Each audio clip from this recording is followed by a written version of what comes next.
नमस्कार, मी श्वेता वडके-दांडेकर. बुलेटिन मध्ये तुमचं स्वागत. आज मुंबई मॅरेथॉन आणि मुख्य मॅरेथॉनचा रिझल्ट सुद्धा आपल्या हाती आला. यामध्ये केनियाच्या कॉस्मन लॅगटनं मुंबई मॅरेथॉनचं विजेतेपद पटकावलंय. लॅगटनं आपल्या प्रतिस्पर्ध्याचं आव्हान मोडीत काढत मुंबई मॅरेथॉनच्या यावर्षीच्या विजेतेपदावरती कब्जा केला. तर महिला गटात इथिओपियाची अलेमू हिनं विजेतेपद पटकावलंय आणि पूर्ण मॅरेथॉनच्या भारतीय गटात आर्मीच्या नितेंद्र सिंग रावत यांनी बाजी मारलेली आहे. हाफ मॅरेथॉनचा रिझल्ट तर आपल्या हाती आलेलाच होता, मात्र आता फुल मॅरेथॉन सुद्धा संपलेली आहे आणि यामध्ये जे विजेते झालेत केनियाच्या कॉस्मन लॅगटनं मुंबई मॅरेथॉनचं विजेतेपद पटकावलंय. आशिया खंडातील सर्वात श्रीमंत मॅरेथॉन म्हणून ओळखल्या जाणाऱ्या मुंबई मॅरेथॉनला आज सकाळीच अगदी उत्साहात सुरुवात झाली आणि मुंबईत पुरुष हाफ मॅरेथॉनमध्ये श्रीनू मुगातानं अव्वल स्थान मिळवलं, तर महिलांमध्ये मीनू प्रजापती पहिली आली.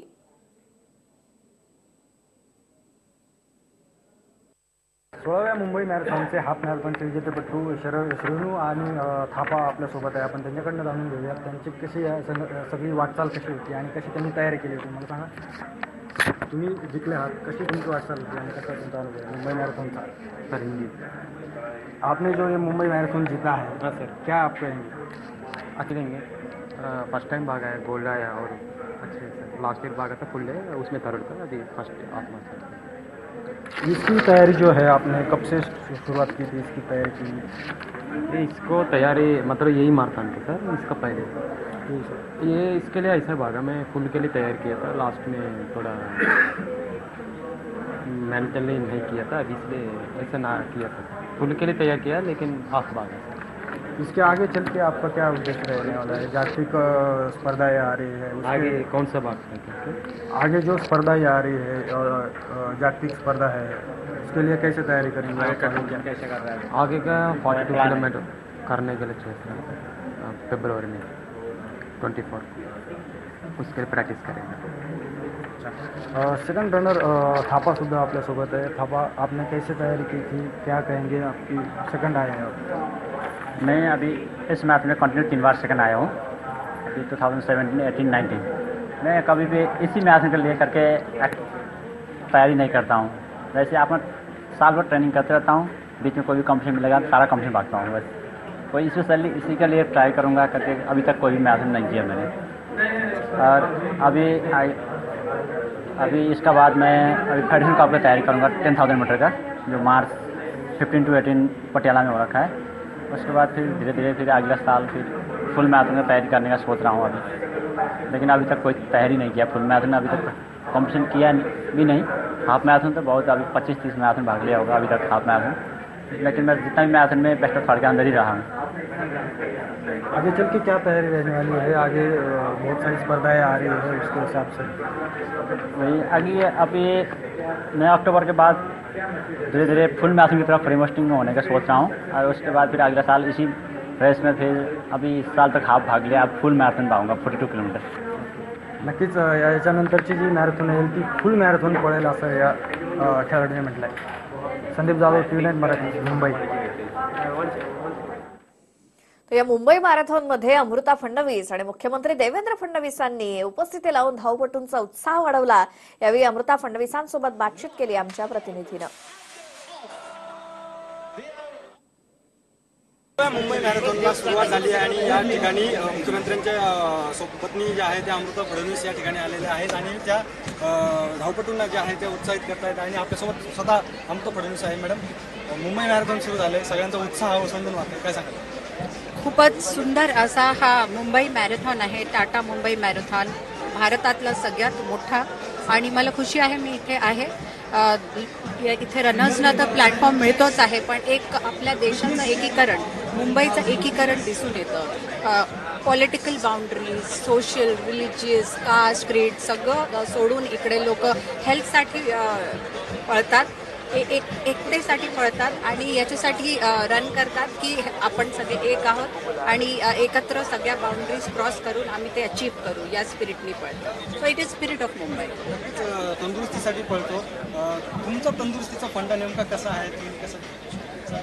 माझा फंडा आहे की ॲक्टिव्ह राहायचं आणि योगा करायचं घरी आणि खाण्यात ताबा ठेवायचा, हे 3 बेसिक गोष्टी आणि ॲटलिस्ट 7 तासाची झोप घ्यायची. नक्कीच मुख्यमंत्री साहेब ते व्यस्त असतात कार्यक्रमामध्ये, तर त्यांच्या फिटनेस फंडाकडे तुम्ही कसं लक्ष देता? मी काहीच लक्ष नाही देत आणि ते पूर्णपणे फिट नाही आहेत असं मला वाटतं. पण मला असं वाटतं की ते थोडं श्वासाकडे, मेडिटेशनकडे लक्ष देतात म्हणून डिसिजन्स चांगले घेऊ शकतात. आणि दुसरी गोष्ट खाण्याकडे त्यांचं लक्ष असतं की ते कमी आणि डाएटच्या हिशोबाने खातात. नक्कीच जर बघितलं तर दिवसेंदिवस धावपळीची जी आहे परिस्थिती निर्माण झालेली आहे, यामध्ये युवकांबरोबरच ज्येष्ठांनीही मोठ्या संख्येने यात सहभाग नोंदवला. तर आणि सामाजिक उपक्रम असतील किंवा सामाजिक संदेश देणारे फलक या ठिकाणी जनजागृती देखील करण्यात आली मोठ्या प्रमाणात. तर यांचा उत्साह नेमका कसा जाणवला तुम्हाला? खूप उत्साह आहे. किती सारे NGOs, कॉर्पोरेट्स इथे सगळे एकत्र येऊन धावलेले आहेत, चाललेले आहेत आणि खूप चांगलं वाटतं हे सगळं पाहून. हे एक मी जसं सांगितलं, it is spirit of Mumbai. तुम्हाला शोकेस करतं की एक आपल्या मुंबईचं कलेक्टिव्ह स्पिरिट जे दिसून येतं आणि त्याच्यात लोक असो, व्हॉलंटियर्स असतो, गव्हर्नमेंट असो आणि सगळे जे इन्व्हॉल्ड असो, स्पॉन्सर्स असो, जे पार्टिसिपंट्स असो, सगळे एकत्र येऊन असं व्हायब्रंट ॲटमॉस्फिअर तयार केलेलं आहे. याची मला खुशी आणि हे 16 वर्षांपासून चालू आहे आणि चालू राहील. मुंबई मॅरेथॉन आहे 16 वर्षापासून सुरू आहे, ते नक्की सुरू राहील असं अमृता फडणवीस म्हणतात. हरीश संदीप जाधव, TV9 मराठी, मुंबई. ही मुंबई मॅरेथॉन ओळखली जाते ती वेगवेगळ्या संदेशांसाठी आणि राज्यात सध्या हेल्मेट सक्तीवरून घमासान सुरू आहे. मॅरेथॉनमध्ये हेल्मेट आणि 1 चाकी सायकल चालवत यांनी हेल्मेट घालण्याचा संदेश दिलाय.